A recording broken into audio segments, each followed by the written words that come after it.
तो हेलो बच्चों, मैं आप सभी के लिए लेके आया हूँ आज हिस्ट्री का चौथा नंबर चैप्टर भारत में राष्ट्रवाद का 30 ऐसे प्रश्न जो हर वर्ष पूछे जाते हैं दोहरा करके। और इसमें से मैं गारंटी देता हूँ कि 30 क्वेश्चन बताऊँगा और एग्जाम में 10 क्वेश्चन डायरेक्ट यहाँ से पूछे जाएंगे। और ये इसमें से कुछ क्वेश्चन बैंक्स के भी क्वेश्चन होंगे, कुछ अलग पैटर्न के भी क्वेश्चन होंगे। तो चलिए क्वेश्चन की तरफ बढ़ते हैं। और वीडियो अच्छी लगे तो वीडियो को लाइक, चैनल को सब्सक्राइब और कमेंट जरूर कीजिएगा। तो चलिए पहले क्वेश्चन की तरफ बढ़ते हैं। पहला क्वेश्चन कह रहा है कि भारत राष्ट्रवाद के उदय का सबसे प्रमुख कारण क्या था।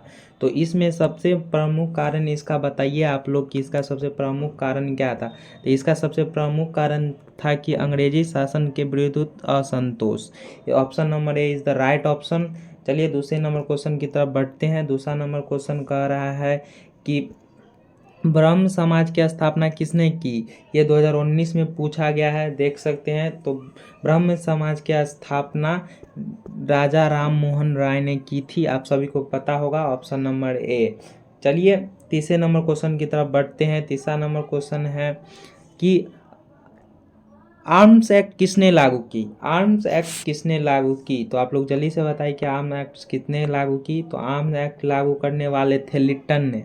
ऑप्शन नंबर सी, लिट्टन ने आर्म्स एक्ट लागू किया था। ये मोस्ट वीवीआई क्वेश्चन है, तो आप लोग इसको जरूर याद कर लीजिएगा। चलिए चौथे नंबर क्वेश्चन की तरफ बढ़ते हैं। चौथा नंबर क्वेश्चन में कहा जा रहा है कि बंगाल विभाजन के परिणाम स्वरूप किस आंदोलन की शुरुआत हुई। बंगाल विभाजन जब हुआ तो उसमें कौन से आंदोलन का शुरुआत हुआ। तो आप लोग बताइए कौन से आंदोलन का शुरुआत हुआ। और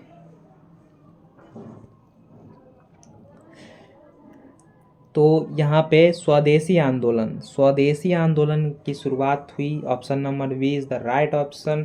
चलिए पाँचवें नंबर क्वेश्चन की तरफ बढ़ते हैं। पाँचवा नंबर क्वेश्चन में कहा जा रहा है कि बंगाल विभाजन 1911 में किसने रद्द किया। ये बोर्ड मॉडल क्वेश्चन है, 2021 में पूछा गया था। तो चलिए आप लोग भी जल्दी बता दीजिए इसका आंसर। तो पाँचवा का है आपको किसने किया था, तो लॉर्ड डलहौजी। लॉर्ड डलहौजी कहाँ है, Lord Dalhousie option number D. Option number D, Lord Dalhousie ने बंगाल विभाजन 1911 में किया था।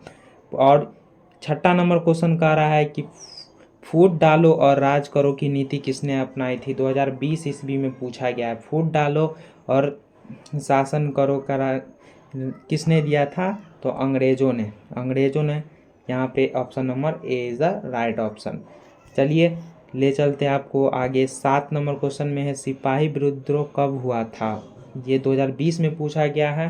सिपाही विद्रोह कब हुआ था, तो सिपाही विद्रोह 1857 में हुआ था, आप सबको पता है। Option number B is the right option. चलिए आगे बढ़ते हैं। 8 नंबर क्वेश्चन की तरफ बढ़ते हैं। बंगाल का विभाजन कब हुआ। बंगाल का विभाजन कब हुआ, 2021 में पूछा गया है। इसमें लगभग पूछा ही गया है, इसलिए मैंने बताया ना 30 क्वेश्चन मोस्ट भी आए हैं। तो आप लोग जल्दी से बताइए बंगाल का विभाजन कब हुआ था।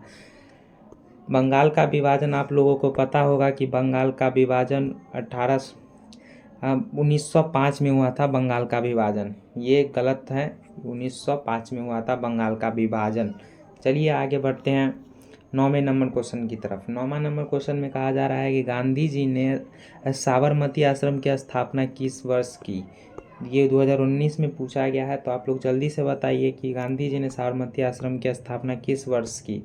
तो इस साबरमती आश्रम की स्थापना 1915 ईस्वी में गांधी जी ने किया था। चलिए आगे बढ़ते हैं 10वें नंबर क्वेश्चन पे। गदर पार्टी की स्थापना किसने की। ये बोर्ड मॉडल क्वेश्चन है, इसको आप लोग जरूर याद कीजिएगा।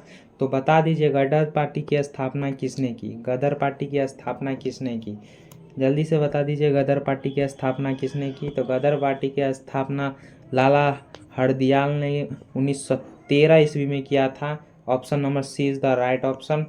चलिए आगे बढ़ते हैं 11वें नंबर क्वेश्चन की तरफ। 11वां नंबर क्वेश्चन कहा जा रहा है कि 1915 काबुल में भारत की अस्थायी सरकार का अध्यक्ष किसे बनाया गया था। तो आप लोग जल्दी से बताइए कि इसका अध्यक्ष किसे बनाया गया था। तो इसे बनाया गया था महेंद्र प्रताप को, महेंद्र प्रताप को बनाया गया था। बी नंबर ऑप्शन हो जाएगा इसका सही। चलिए 12 नंबर क्वेश्चन की तरफ बढ़ते हैं। 12 नंबर क्वेश्चन देखते हैं क्या है। 12 नंबर क्वेश्चन में है लखनऊ समझौता किस वर्ष हुआ। लखनऊ समझौता आपको पता होगा कि हनोई समझौता और लखनऊ समझौता, ये दोनों समझौता बहुत महत्वपूर्ण है। तो लखनऊ समझौता आपको 1916 में हुआ था। 1916 में लखनऊ समझौता हुआ था। 1917 में हुआ था आपको हनोई समझौता। 13 नंबर क्वेश्चन में कहा जा रहा है कि महात्मा गांधी दक्षिण अफ्रीका से भारत कब वापस आए। तो आप लोग जल्दी से बता दीजिए कि भारत गांधी जी कब आए लौट के दक्षिण अफ्रीका से। तो 1915 ईस्वी में आए थे लौट के, 1915 ईस्वी को आए थे लौट के। और उसी वर्ष वो उसने साबरमती आश्रम की स्थापना की थी 1915 ईस्वी में। 14 नंबर क्वेश्चन की तरफ चलते हैं। 14 नंबर में कह रहा है कि कामनवली तथा न्यू इंडिया का प्रकाशन किसने किया। तो इसका आंसर आप लोग ज़रूर बता दीजिए। ये उतना इम्पोर्टेंट हमको क्वेश्चन नहीं लग रहा है, तब अभी मैं बता दे रहा हूँ। एनी बेसेंट, एनी बेसेंट ने किया था इसे। कामविल तथा न्यू इंडिया का प्रकाशन किसने किया था। ऑप्शन नंबर ए, एनी बेसेंट ने। चलिए 15 नंबर क्वेश्चन की तरफ बढ़ते हैं। 15 नंबर क्वेश्चन कहा जा रहा है कि जलियांवाला बाग हत्याकांड कब हुआ। 2011, 2019। मोस्ट VVI लिख के लीजिए, MVVI क्वेश्चन है ये कब हुआ था आप लोग को ज़रूर पता होगा। 13 अप्रैल 1919 को हुआ था। 13 अप्रैल 1919 को, ऑप्शन नंबर ए। इसको आप ज़रूर याद कर लीजिएगा, मोस्ट VVI क्वेश्चन है। चलिए 16 नंबर की तरफ बढ़ते हैं। 16 नंबर में जलियांवाला बाग हत्याकांड के विरोध में किसे कैसरे हिंद की उपाधि लौटा दी। किसने 2019 और 2020 में पूछा गया है। 2019 और 2020 में पूछा गया है, तो किसने वापस लौटा दी थी। तो गांधी जी ने अपने कैसरे हिंद की उपाधि लौटा दी थी। Option number C. चलिए 17 नंबर क्वेश्चन की तरफ। 17 नंबर क्वेश्चन कह रहा है कि रॉलेट एक्ट किस वर्ष पारित हुआ। रॉलेट एक्ट किस वर्ष पारित हुआ, तो आप लोग बता दीजिए जल्दी से। रॉलेट एक्ट किस वर्ष पारित हुआ। तो 1919 में रॉलेट एक्ट पारित हुआ था। रॉलेट एक्ट 1919 में पारित हुआ था। 18वें नंबर क्वेश्चन की तरफ चलते हैं। रॉलेट कानून किस उद्देश्य से बनाया गया था। तो रॉलेट कानून किस उद्देश्य से बनाया गया था, तो आप लोग जरूर बताइए, जल्दी बताइए। रॉलेट एक्ट क्रांतिकारी गतिविधियों पर अंकुश लगाने के लिए बनाया गया था। डी नंबर ऑप्शन, क्रांतिकारी गतिविधियों पर अंकुश लगाने के लिए रॉलेट एक्ट कानून बनाया गया था। चलिए 19 नंबर क्वेश्चन। जलियांवाला बाग हत्याकांड की जांच के लिए सरकार ने किस समिति का गठन किया था। 2021 में पूछा गया है, तो ये होगा हंटर समिति का गठन किया था सरकार ने जलियांवाला बाग हत्याकांड के लिए। चलिए 20 नंबर क्वेश्चन बता दीजिए। आपकी में खलीफा का पद किस वर्ष समाप्त किया गया। तो आप लोग जल्दी से बता दीजिए कि कब समाप्त किया गया। तो ये समाप्त किया गया आपको 1924 में समाप्त किया गया। 1924 में समाप्त किया गया तुर्की में खलीफा का पद। चलिए 21 नंबर क्वेश्चन को देखते हैं। 21 नंबर क्वेश्चन कहा जा रहा है कि भारत में खिलाफत आंदोलन कब और किस देश के शासक के समर्थक में हुआ था। तो जल्दी से बता दीजिए आप लोग। ये हुआ था 1920 में तुर्की की, 1920 में तुर्की। Option number A. 22 नंबर क्वेश्चन की तरफ चलते हैं। 22 नंबर क्वेश्चन में कहा जा रहा है कि गांधी जी को महात्मा की उपाधि किसने दी थी। तो जल्दी से बता दीजिए। गांधी जी को महात्मा गांधी कहते थे, यही महात्मा गांधी उपाधि किसने दी। रविंद्रनाथ टैगोर ने दिया था। चलिए आगे बढ़ते हैं 23 नंबर क्वेश्चन पे। 23 नंबर क्वेश्चन कहा जा रहा है कि गांधी जी के ने सर्वप्रथम किस अंग्रेजी नीति का विरोध किया था। सबसे पहले किस अंग्रेजी नीति का विरोध किया था। तो यह देख सकते हैं नस्लवाद की। नस्लवाद की सबसे पहले गांधी जी ने सबसे पहले नस्लवाद की विरोधी किए थे। और 24 नंबर क्वेश्चन है कि चौरा चौरी वर्तमान भारत में किस राज्य में उपस्थित है। तो चौरा चौरी ये अभी प्रेजेंट कहाँ पे उपस्थित है, तो उत्तर प्रदेश में। उत्तर प्रदेश में ये अभी प्रेजेंट है। Option number C. 25 नंबर क्वेश्चन देख सकते हैं। 25 नंबर क्वेश्चन में दिया गया है महात्मा गांधी अपना राजनीति गुरु किसे मानते थे। तो ये गोपाल कृष्ण गोखले को अपने राजनीतिक के गुरु मानते थे। ऑप्शन नंबर बी हो जाएगा इसमें आपको, गोपाल कृष्ण गोखले। 26 नंबर क्वेश्चन में कहा जा रहा है कि अपनी पुस्तक हिंद स्वराज में गांधी जी ने किस आंदोलन का उल्लेख किया था? तो आप लोग बता दीजिए। तो इसमें उल्लेख किया था असहयोग आंदोलन का, असहयोग, ऑप्शन नंबर ए। और 27 नंबर क्वेश्चन की तरफ बढ़ते हैं। तो चौरा चौरी कांड के बाद महात्मा गांधी ने किस आंदोलन को वापस ले लिया? 2021 में पूछा गया है, 2021 में पूछा गया है। तो ये किसको वापस ले लिए थे? तो असहयोग आंदोलन को इसने वापस ले लिए थे।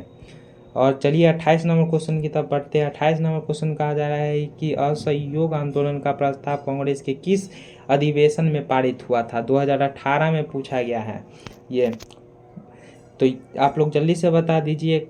ये 1920 के कोलकाता में पारित हुआ था। और चलिए 29 नंबर क्वेश्चन की तरफ बढ़ जाते हैं। 29 नंबर कह रहा है कि महात्मा गांधी ने किस पत्रिका का संपादन किया? महात्मा गांधी ने किस पत्रिका का संपादन किया? तो यंग इंडिया का संपादन किया था। यंग इंडियन पत्रिका है वो, उसका संपादन किए थे।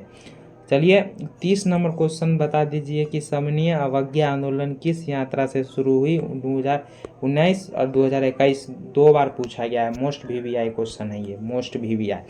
तो आप लोग जरूर बताइए। तो इसका आंसर क्या होगा? इसका आंसर होगा 1930 दांडी यात्रा। 1930 दांडी यात्रा, ऑप्शन नंबर सी।